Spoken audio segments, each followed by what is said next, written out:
Sir 'Balakrishna' గారి 'Daaku Maharaj' cinema మరి ఇవాళ రిలీజ్ అయిపోయింది. ప్రేక్షకుల ముందుకు రావడం మనం చూస్తూ ఉన్నాం. మరి మంచి బజ్ అయితే ఈ సినిమా మీద ట్రైలర్‌లతో ఏర్పడడం చూసాం సార్. మరి ఆ బజ్‌ని, ఆ హైప్‌ని ఈ సినిమా రీచ్ చేసిందా లేదా? ఈ సినిమా పైన మీ రివ్యూ ఏంటి సార్? బాలయ్య యాక్ట్ చేసిన 'డాకు మహారాజ్' ఈరోజు రిలీజ్ అయింది.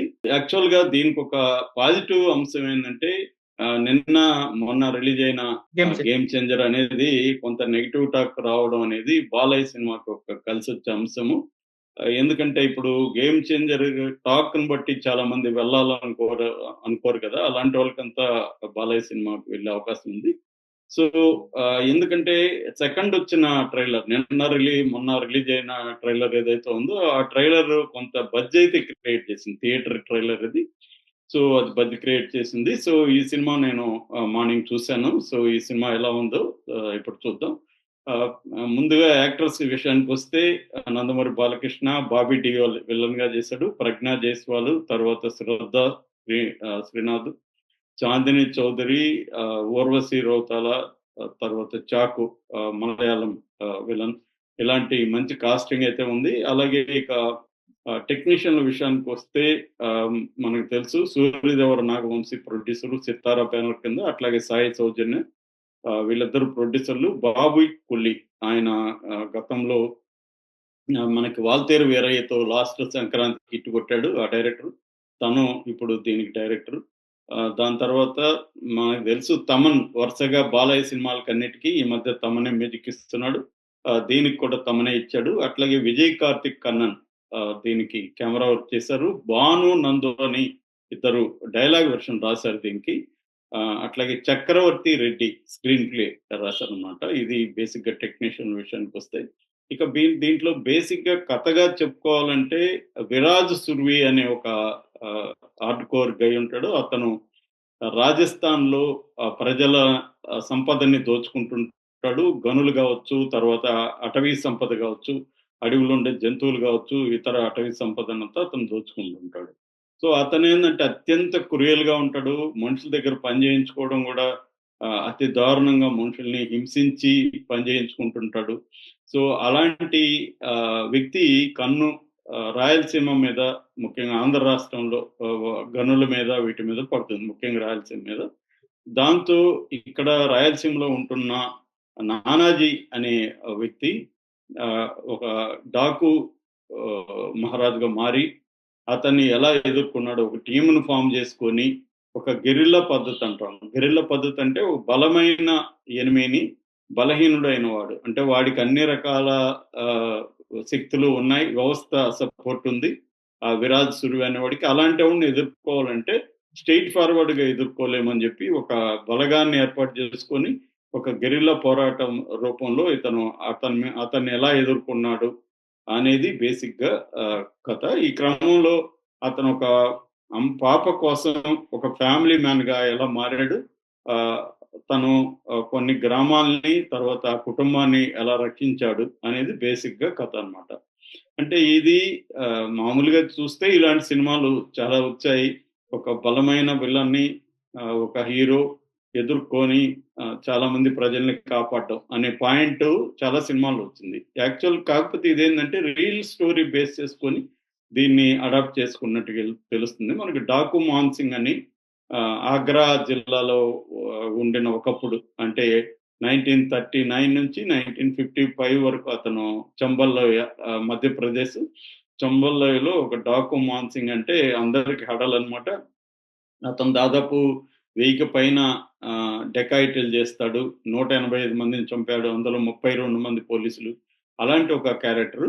సో, ఒకప్పుడు ఇండియాని హడలెత్తించి ఆహ్, మొత్తం పోలీస్ బలగాల్ని హడలెత్తించిన ఆ డాకు మాన్సింగ్ బేస్ చేసుకొని ఆహ్, ఈ డాకు మహారాజ్ క్యారెక్టర్‌ని డిజైన్ చేశారని చెప్పారు.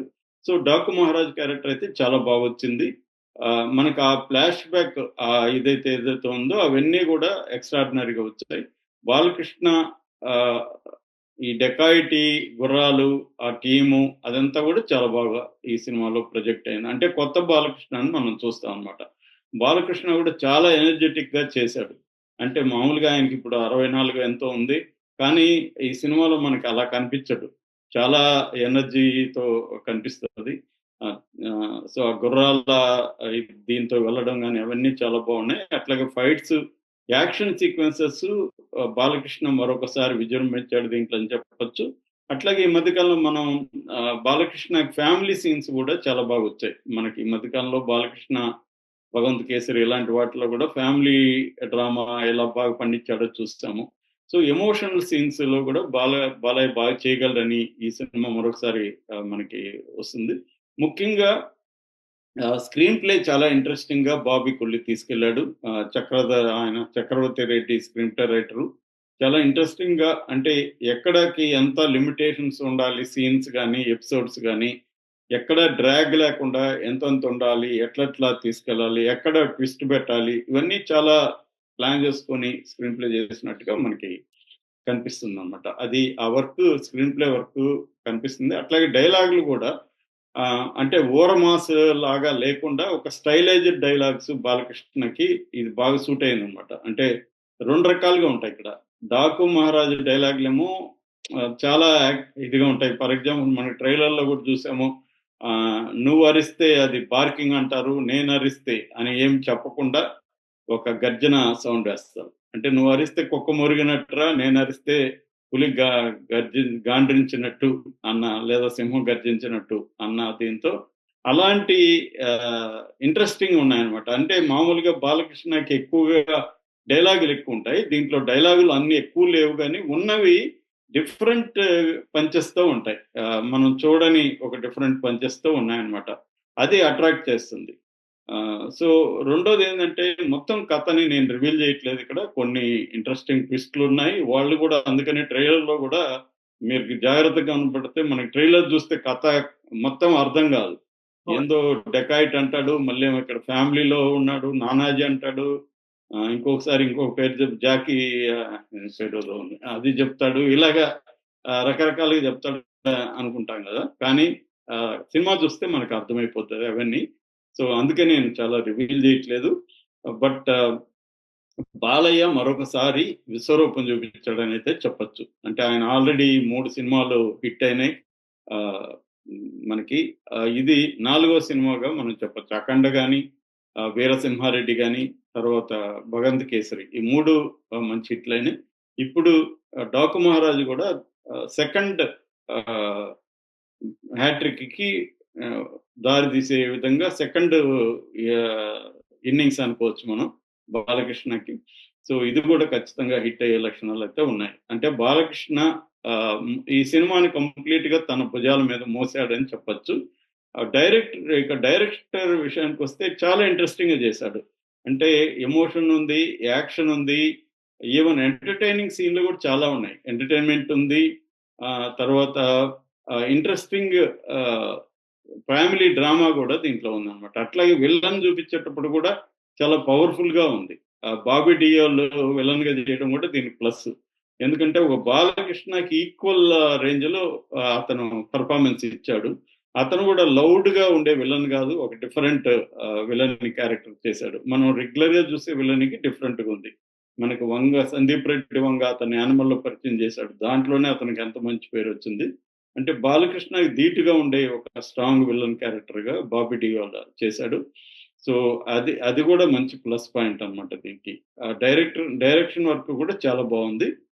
అట్లాగే టెక్నికల్ విషయానికొస్తే తమన్ దీంట్లో హైలైట్. అంటే బాలకృష్ణ తర్వాత ఈ సినిమాలో మనం ఎవరిని చెప్పుకోవాలంటే తమన్నే చెప్పుకోవాలి.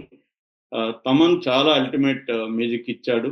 సో, ఎక్కడెక్కడ సీన్‌లని ఎలా ఎలివేట్ చేయాలి, ఎమోషన్స్ దగ్గర ఎలా చేయాలి, యాక్షన్స్ దగ్గర ఏందో ఈ వేరియేషన్స్ చాలా చేశాడు. తమన్ మొన్న గూడా ప్రీ రిలీజ్‌లో చెప్తూ, "నేను డైరెక్టర్ బాబీ కొట్టుకునేవాళ్ళం. మమ్మల్ని చూసి టెక్నీషియన్‌లు అక్కడ మీరెప్పుడు ఆపుతారని అడిగేవాళ్ళు. ఆ స్థాయిలో మేమిద్దరం గొడవలు పడి ఇది సినిమా కోసం చేశాము.